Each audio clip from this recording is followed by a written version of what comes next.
ಹೇಳಬೇಕು ಅಂದರೆ ಈಗ ಎಕ್ಸಾಮ್ ಟೈಮು ಇನ್ನೊಂದು ನೆಕ್ಸ್ಟ್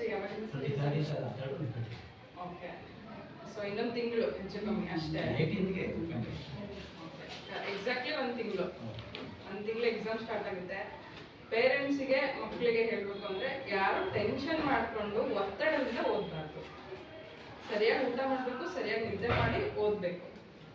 ಹಂಗೆ ನೀವು ದಿನಚರಿನ ಇಟ್ಕೊಂಡ್ರೆ ನೀವು ಓದಿದ್ದನ್ನು ನೀಟಾಗಿ ಎಕ್ಸಾಮಲ್ಲಿ ನೆನಪಾಗುತ್ತೆ. ಆ ಥರ ಓದ್ಕೋಬೇಕು. ಆಮೇಲೆ ಇನ್ನೊಂದು ಟಿಪ್ಸ್ ಏನು ಅಂದರೆ, ಈಗ ಫಾರ್ ಎಕ್ಸಾಂಪಲ್ ಸೋಷಿಯಲ್ ಇರುತ್ತೆ. ಸೋಷಿಯಲಲ್ಲಿ ಮ್ಯಾಪ್ ಆಗಿರ್ಬೋದು, ಇಂಡಿಯಾ ಮ್ಯಾಪು.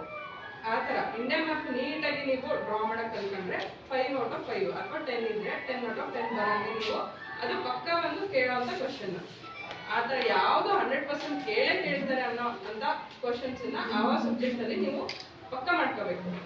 ಆಮೇಲೆ ಸೈನ್ಸಲ್ಲಿ ಬಾಡಿ ಪಾರ್ಟ್ಸು ಯಾವ್ದಾರು ಇರುತ್ತಲ್ವಾ, ಹಾರ್ಟ್ ಆಗಿರ್ಬೋದು, ಡೈಜೆಷನ್ ಸಿಸ್ಟಮ್ ಆಗಿರ್ಬೋದು, ಲಂಗ್ಸ್ ಆಗಿರ್ಬೋದು, ಯಾವ್ದಾದ್ರು ಡೈಗ್ರಾಮ್ಸ್ ಇರ್ತಾವಲ್ಲ ಅದು ವಿತ್ ಲೇಬಲ್ಲು ನೀಟಾಗಿ ನೀವು ಅದನ್ನ ಡ್ರಾ ಮಾಡೋಕೆ ಕಲ್ತ್ಕೊಂಡ್ರಿ ಅಂದರೆ ಎಕ್ಸಾಮಲ್ಲಿ ಯಾವುದಾದ್ರೂ ಕೇಳ್ತಾರೆ. ಹೌದಾ?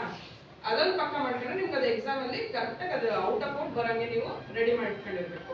ಮ್ಯಾಥ್ಸಲ್ಲಿ ಥಿಯರಮ್ಸು ಯಾವ್ದಾದ್ರು ಥಿಯರಮ್ ಕೇಳ್ತಾರೆ, ಪಕ್ಕ ಥಿಯರಮ್ಸ್ ಇವು ಕೇಳ್ತಾರೆ ಅಂತ ಇರೋದು ನೀಟಾಗಿ ಓದ್ಕೋಬೇಕು.